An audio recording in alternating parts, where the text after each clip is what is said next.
The vast expanse of space stretched endlessly before Admiral Terry as she stood motionless on the observation deck of the Confederate flagship Star Seeker. Her golden uniform, adorned with the symbols of her high rank, reflected the soft blue glow emanating from the planet below. Earth, a world that had captured the attention of the Galactic High Council, though not for particularly flattering reasons. Captain Jin-Ho's footsteps echoed through the quiet chamber as he approached, carrying a data pad that contained months of careful observation and analysis. His face bore the typical expression of Confederate superiority, a mixture of mild disgust and patronizing amusement. "Admiral, I have completed the preliminary assessment you requested," Jin-Ho announced, his voice carrying the crisp pronunciation common to Confederate military officers. "The findings are exactly as expected." Terry turned from the viewing window, her silver eyes, a mark of her species' evolution, focusing on her second-in-command. "Show me," she ordered simply. Jin-Ho activated the holographic display, and countless images of human activity filled the air between them. Cities, factories, wars, and celebrations, all aspects of human life floated before their eyes. "These humans," Jin-Ho said, his voice dripping with barely concealed contempt, "still fight among themselves over the most basic resources.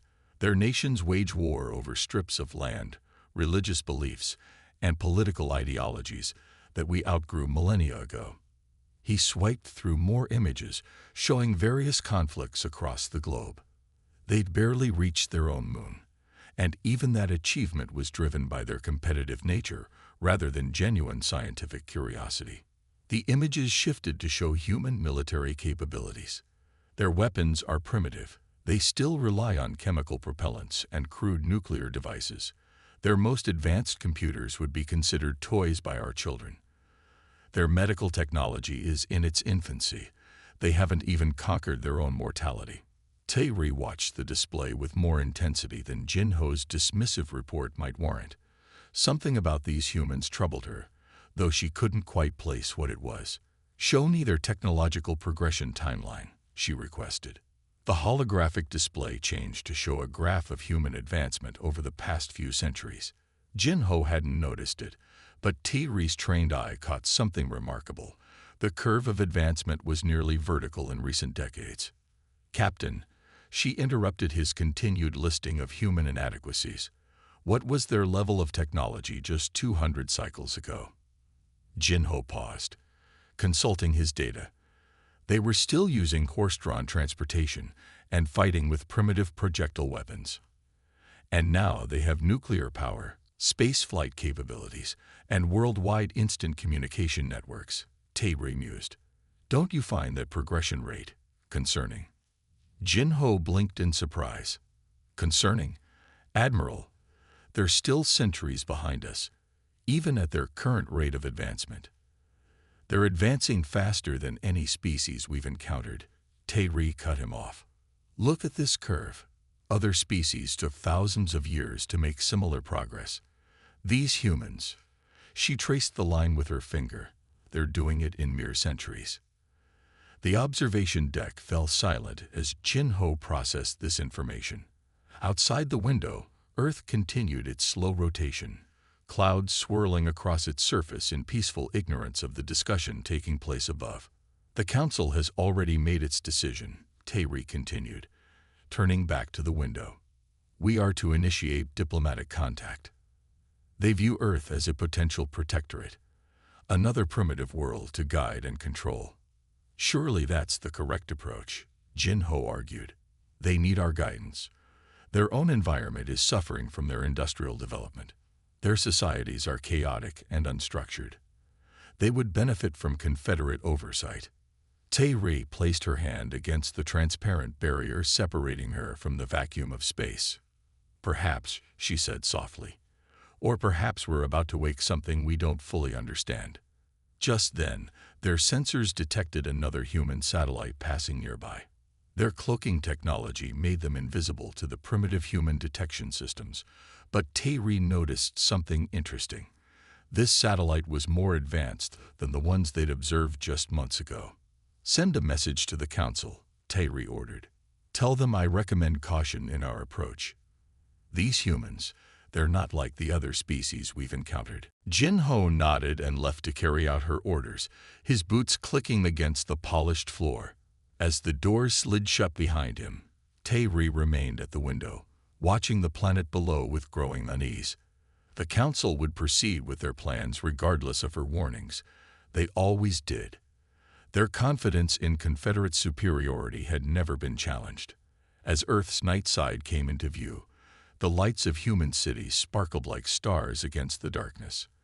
Somewhere down there, billions of humans went about their lives, unaware that they were being watched, unaware that their fate was being decided by beings they had yet to meet.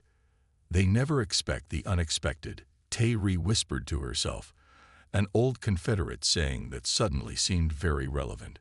She had a feeling that the coming months would prove just how unprepared the Confederation was for humanity. This species that fought and adapted, that survived and thrived despite their limitations, or perhaps because of them, was about to change everything. The decision had been made, the wheels set in motion. Soon, humanity would learn they weren't alone in the universe. But perhaps more importantly, the Confederation would learn that their assumptions about this young species were dangerously wrong.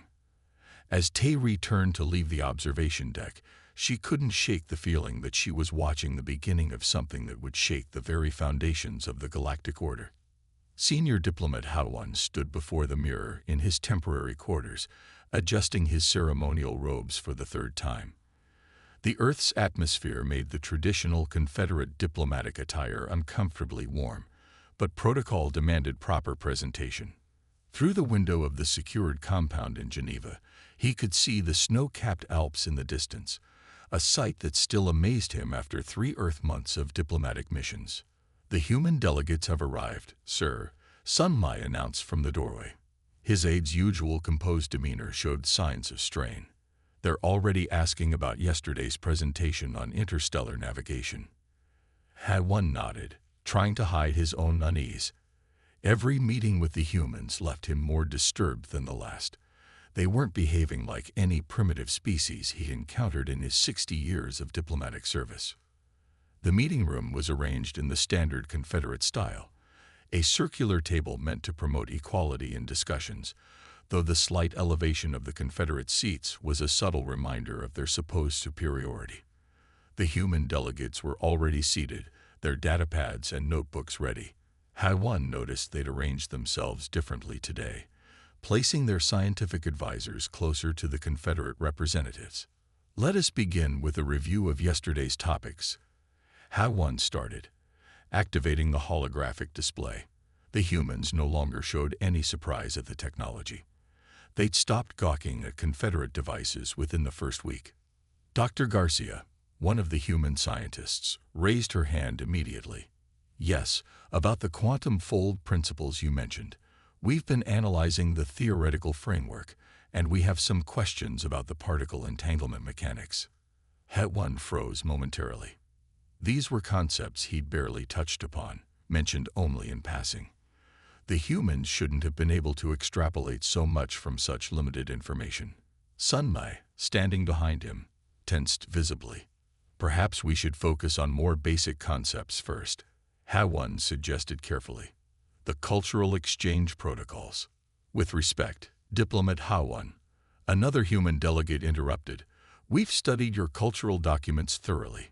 What we're really interested in is practical cooperation, particularly in the fields of propulsion and energy generation." Sun Mai stepped forward, datapad in hand. "The exchange sequence clearly outlines the proper progression off. But surely the sequence is just a guideline," a third human interjected. "Given humanity's rapid technological advancement, wouldn't it make sense to accelerate certain aspects of the exchange?" Hawan watched as the humans presented their case, their arguments well-structured and logical. They'd clearly spent their nights studying every word, every concept mentioned in the diplomatic meetings, no matter how briefly. Their questions were probing, designed to extract maximum information from each response. During the brief recess, Sun Mai approached him with barely concealed panic. "Sir, they're learning too quickly," she whispered. "They've already pieced together basic principles of quantum drive systems from just the terminology we've used. The technical team estimates they're decades ahead of where they should be in understanding our technology." HFY retreated to his private chamber, composing an urgent message to the Confederate High Council. He detailed the humans' unprecedented rate of learning, their ability to connect seemingly unrelated concepts, and their relentless pursuit of advanced knowledge. The response he received was dismissive. "Continue with standard diplomatic protocols. Their apparent quick learning is likely surface-level pattern recognition, typical of primitive species trying to impress more advanced civilizations." But HFY knew different. In the afternoon session, he watched as the humans debated complex theoretical concepts among themselves, building on each small piece of information they'd gathered. They weren't just memorizing. They were understanding, extrapolating, innovating. "Sir," Sun Mai reported at day's end, "they've submitted requests for detailed information about our energy containment systems, faster than light communication protocols, and quantum computation principles. They're claiming it falls under the Basic Technology Exchange Clause of the diplomatic framework." HFY spent that night reviewing recordings of the meetings. He noticed patterns he'd missed before: how the humans positioned their questions, how they built upon each answer, how they worked as a team to extract maximum information. They weren't just learning. They were reverse engineering the entire Confederate technological base from mere scraps of information. He sent another, more urgent message to the Council, this time marked as a priority alert. Again, the response was unconcerned.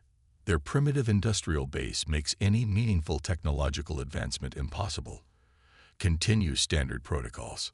As he prepared for bed, HFY heard the distant sound of human aircraft testing new engines. The sounds had changed over the past months, becoming quieter, more efficient. He'd noticed other changes too: subtle improvements in their communication devices, changes in their energy signatures, new alloys in their building materials. "They're not playing by our rules," he muttered to himself.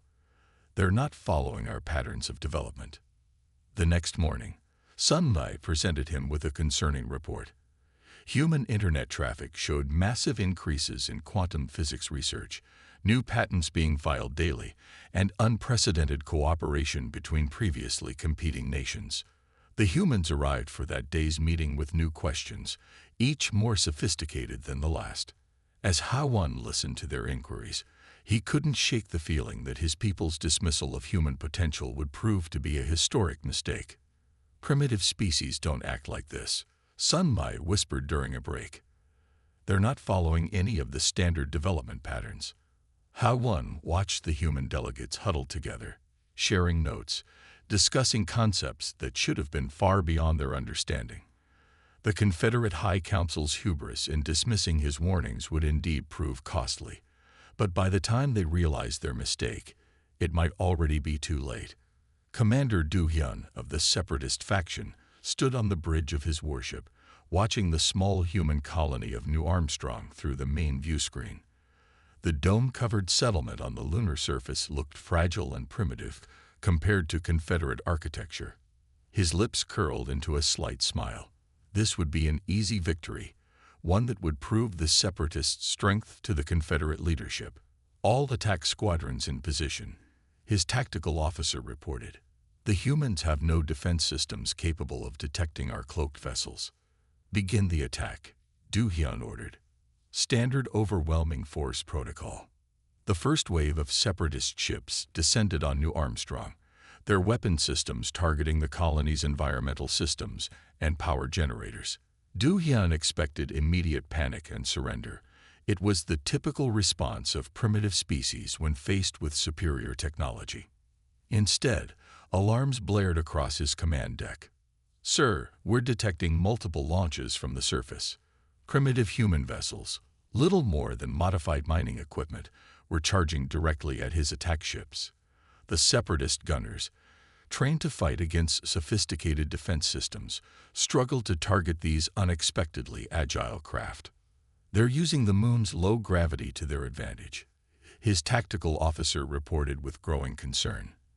Their trajectories are unpredictable. Do-hyun watched in disbelief as the humans turned their industrial equipment into weapons. Mining lasers, designed to cut through rock, sliced through separatist shield harmonics. Maintenance robots crawled across his ship's hulls, cutting through vital systems with plasma torches. "Sir, they're inside the colony's maintenance tunnels," another officer shouted. "Our ground forces are reporting ambushes from all directions." The human defenders had transformed their underground infrastructure into a maze of death traps. Separatist soldiers, equipped with advanced battle armor and energy weapons, found themselves being picked off by humans using simple projectile weapons that shouldn't have been effective against their technology. "They're adapting to our shield frequencies," the tactical officer reported, his voice shaking. "Somehow they're analyzing our technology during combat and finding weaknesses we didn't know existed." Do-hyun ordered more troops to the surface, certain that superior numbers would prevail. But the humans had turned their entire colony into a fortress. Every pressurized chamber became a potential trap, every maintenance shaft a kill zone.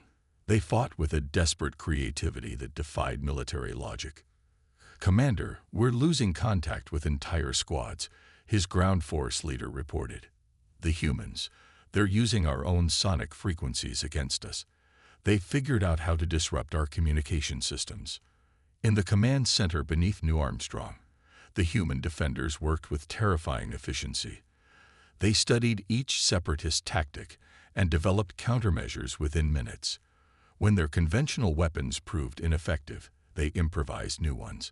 When their defenses were breached, they fell back to prepared positions that turned their attackers' strength against them. "Sir, they're not just fighting back," his chief analyst reported. "They're learning. Each engagement makes them more effective against our forces. They're capturing our equipment, analyzing it even during combat." Do-hyun watched as his carefully planned attack deteriorated into chaos. His troops, trained in the sophisticated art of Confederate warfare, couldn't adapt to the humans' seemingly random but devastatingly effective tactics. "They're using mining explosives to create artificial moonquakes," someone reported. "Our heavy weapons platforms can't maintain stability." The humans had turned their entire environment into a weapon. They used solar reflectors to blind separatist sensors, vented atmosphere to create destructive pressure differentials, and transformed simple construction equipment into deadly weapons. "Commander, we need to retreat," his second-in-command urged. "We've lost 30% of our ground forces, and our ships are taking damage we can't explain." But retreat meant failure, and Do-hyun had staked everything on this attack. "Press the advance," he ordered. "They're just primitives. They can't possibly sustain this resistance." He was wrong. The humans didn't break. Even when sections of their colony were breached, even when they were forced to fight in vacuum suits, they kept fighting. They displayed what his psychological warfare experts called irrational persistence, continuing to fight long past the point where any rational species would surrender. "Sir, they're broadcasting our tactical data to other human settlements," his communications officer reported with horror. "Everything they're learning about our capabilities, our weaknesses, they're sharing it across their entire species." Do-hyun watched as his invasion force, equipped with technology centuries ahead of humanity's, was systematically dismantled by these supposedly primitive beings. They hadn't just survived his attack, they were becoming stronger because of it. As he finally gave the order to retreat, Do-hyun realized he had made a terrible mistake. The humans weren't just defending their colony. They were learning, adapting, and preparing for a larger war. His attack, meant to demonstrate separatist power, had instead given humanity a crash course in Confederate military technology and tactics. "Send word to the separatist high command," he ordered as his remaining ships limped away from the moon. "The humans, they're not like the others. They're not like anything we've encountered before." Behind him, New Armstrong still stood, damaged but unbowed. The humans were already repairing their colony, salvaging separatist technology, and fortifying their defenses.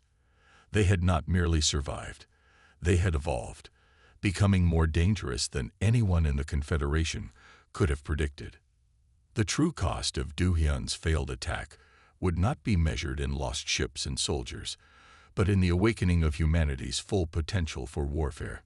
They had been tested, and instead of breaking, they had become something far more dangerous than any primitive species had a right to be.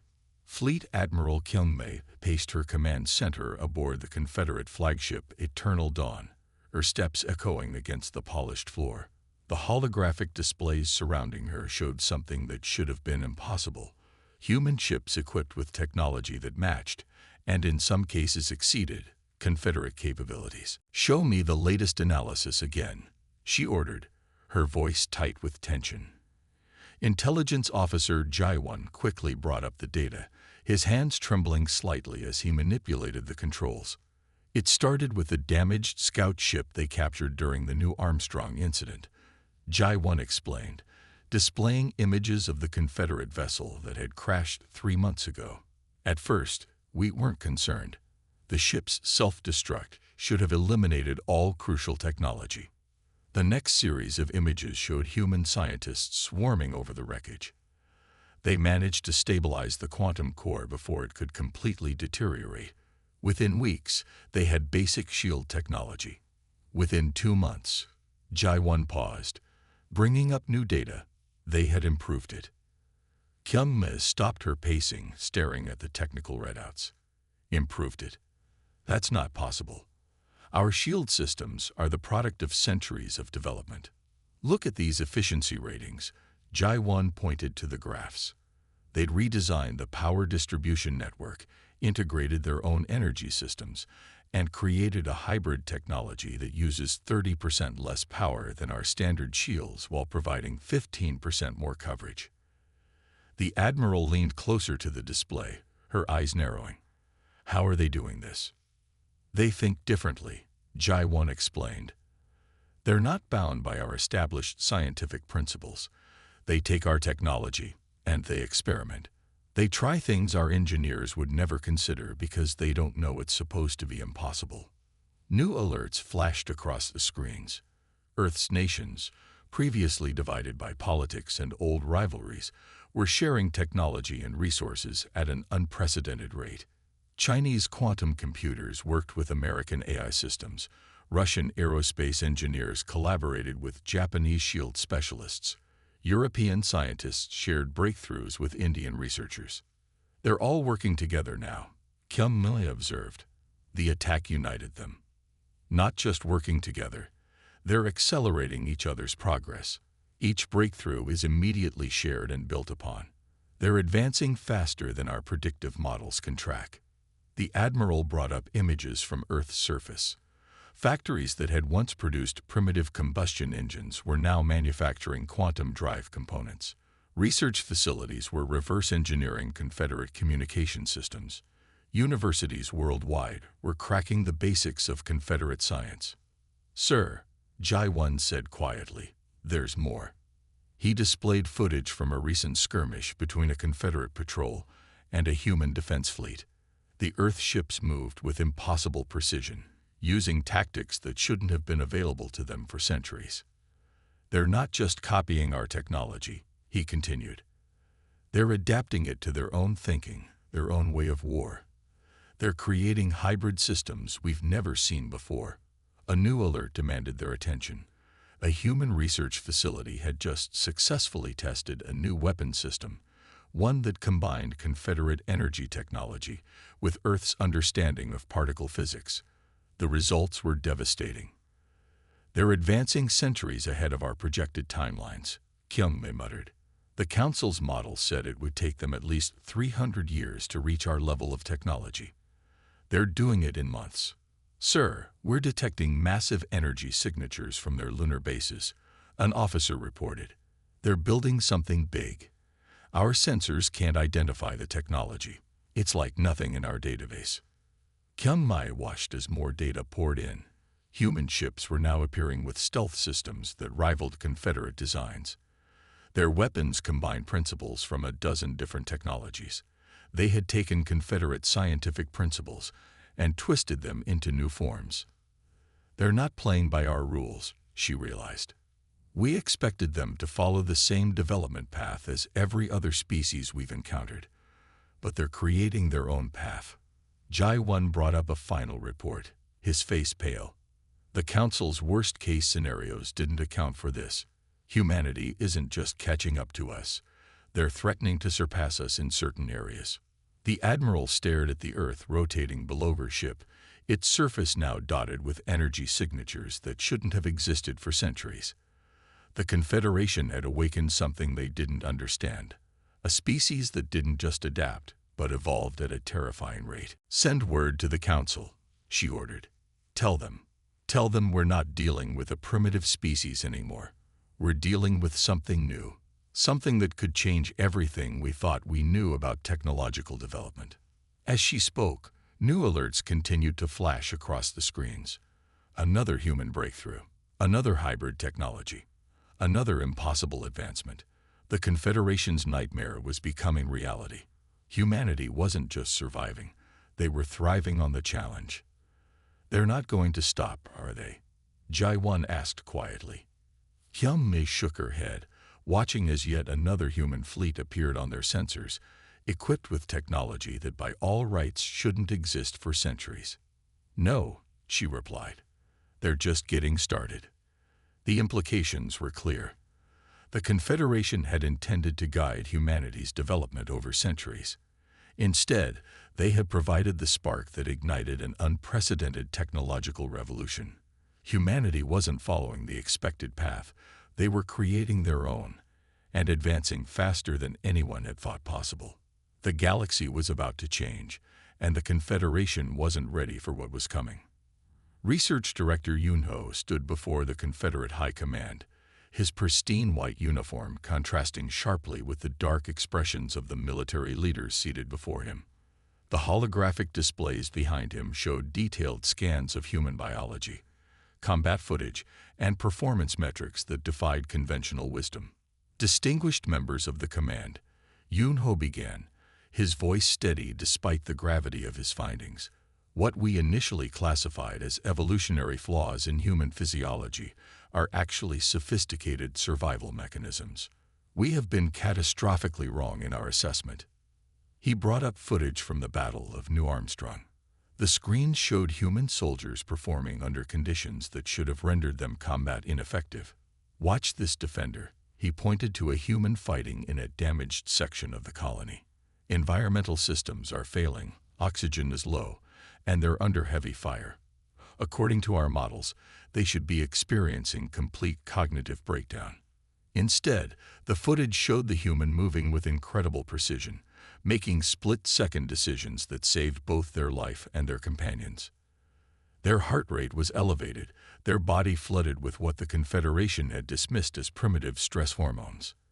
Their adrenaline response, Yoon-ho explained, bringing up detailed biological scans, triggers a cascade of physiological changes: enhanced strength, improved reflexes, increased pain tolerance, and, most importantly, heightened mental acuity. General Min-soo, a veteran of countless conflicts, leaned forward. "That's impossible. Stress responses are meant to trigger flight, not improve combat performance." "That's true for every other species we've encountered," Yoon-ho agreed. "But humans evolved differently. Their stress response doesn't just trigger flight, it prepares them for fight as well. Under conditions that would cripple Confederate soldiers, humans become more effective." He displayed new footage, this time from a recent space battle. Human pilots, their ships damaged and surrounded, performed maneuvers that should have been impossible under such pressure.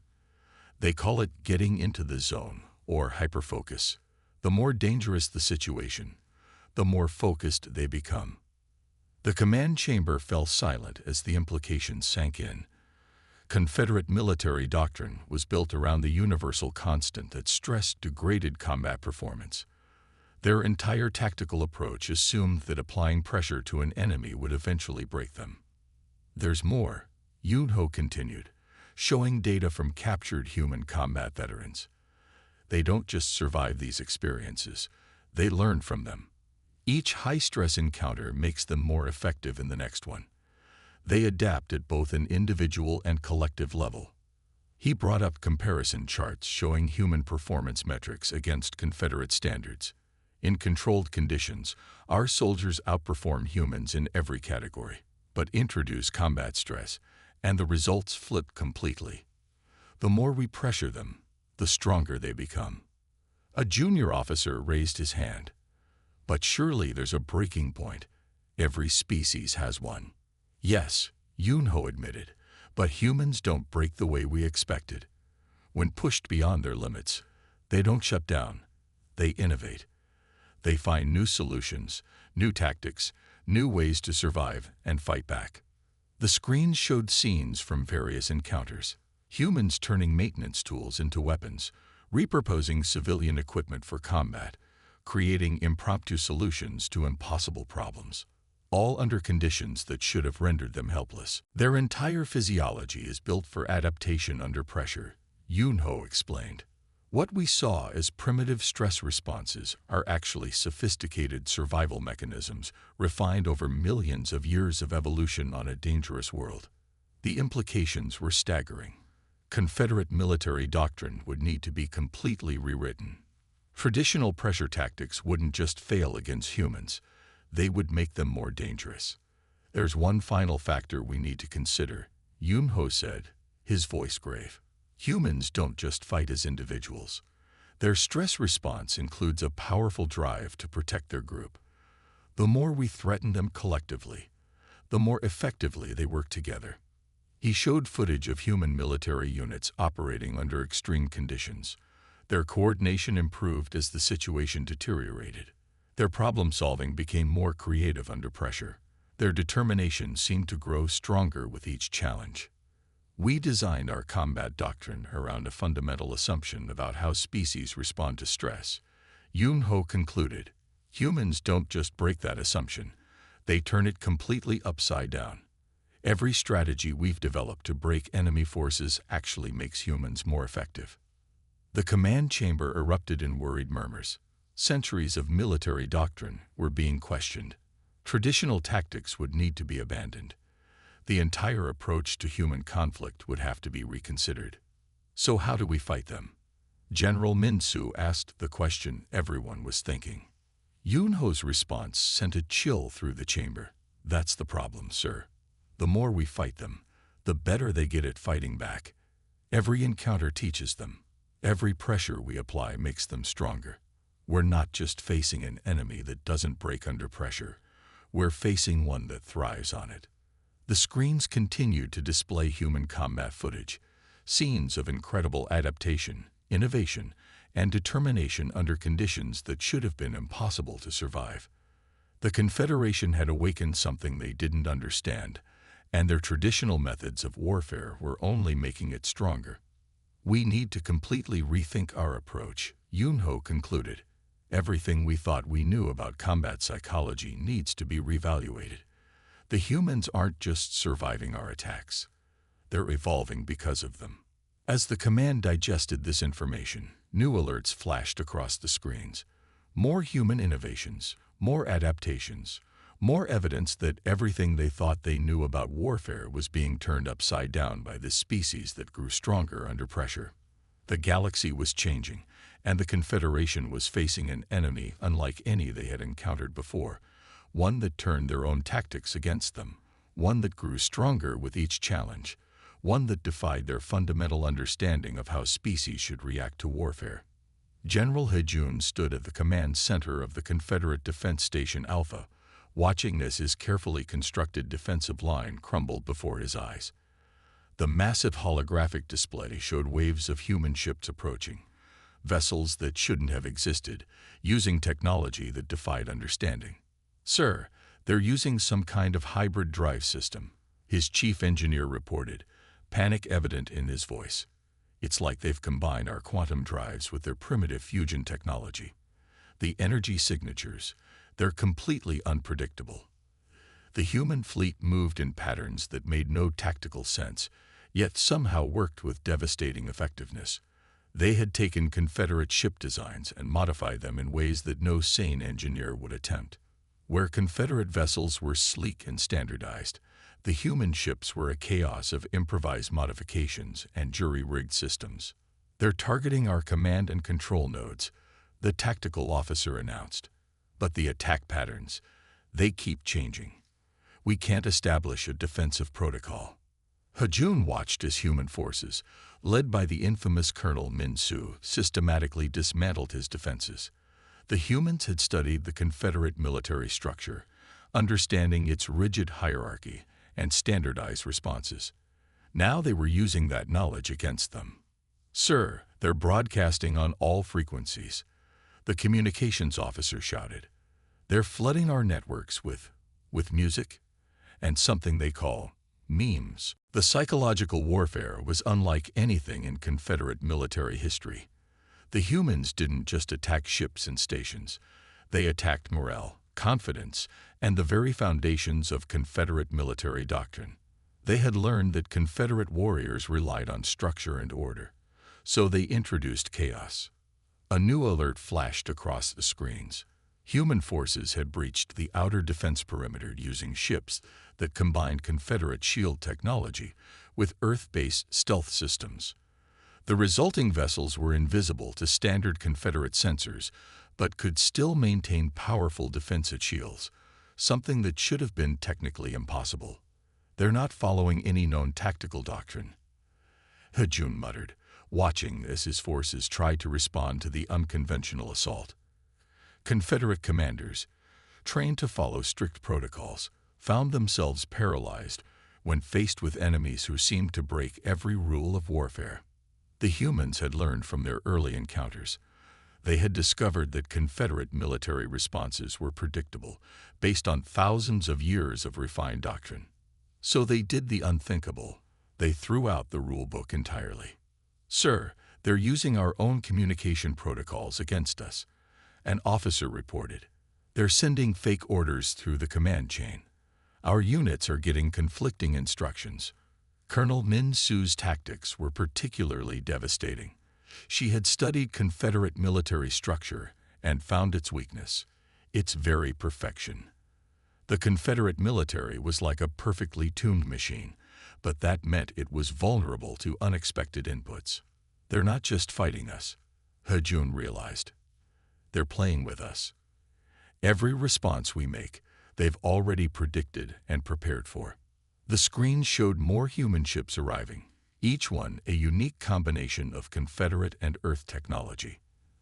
They had taken captured Confederate vessels and modified them in ways that horrified Confederate engineers, but proved devastatingly effective. "Sir, they're targeting our tactical computers." The cry came from multiple stations at once. The humans had discovered that Confederate ships relied heavily on automated combat systems. Their solution: introduce random variables that the computers couldn't process. Hajun watched as human fighters performed maneuvers that no Confederate pilot would attempt. They pushed their hybrid ships beyond design limits, knowing that Confederate targeting systems would calculate such actions as impossible and fail to track them properly. "They've breached the main defense line," someone reported. They're using our own ships against us, sir." Captured vessels modified with their technology. The human innovation was relentless. They hadn't just learned Confederate technology. They had reimagined it. Where Confederate engineers saw finished products, humans saw starting points for modification and improvement. "All units, fall back to secondary positions," Hajun ordered, knowing it was already too late. The humans had studied Confederate fallback protocols. They would be waiting. Colonel Min-Su's voice came over the command channel, a breach of protocol that itself showed how thoroughly they understood Confederate military culture. "General Hajun, your defensive position is compromised. Your reinforcements have been delayed by attacks on their quantum navigation systems. You have two choices: adapt or surrender." The message itself was a psychological weapon. Confederates never offered terms during battle. It violated their military doctrine. But humans had no such restrictions. They used everything at their disposal, including mercy, as a weapon. "Sir, we're detecting massive energy buildups in their fleet," The sensor officer reported. "It's like nothing we've seen before. They've somehow merged our quantum weapons with their nuclear technology." Hajun watched as his perfect defensive line, designed according to centuries of Confederate military doctrine, was systematically dismantled by an enemy that refused to play by the rules. The humans hadn't just learned to fight the Confederation. They had learned to fight them in ways the Confederation couldn't understand or predict. "Send word to High Command," he ordered, his voice heavy with the weight of realization. Tell them we're not fighting the enemy we thought we were. We're fighting something new, something that turns our own strength against us." As he spoke, more human ships appeared, each one a testament to their incredible ability to adapt and innovate.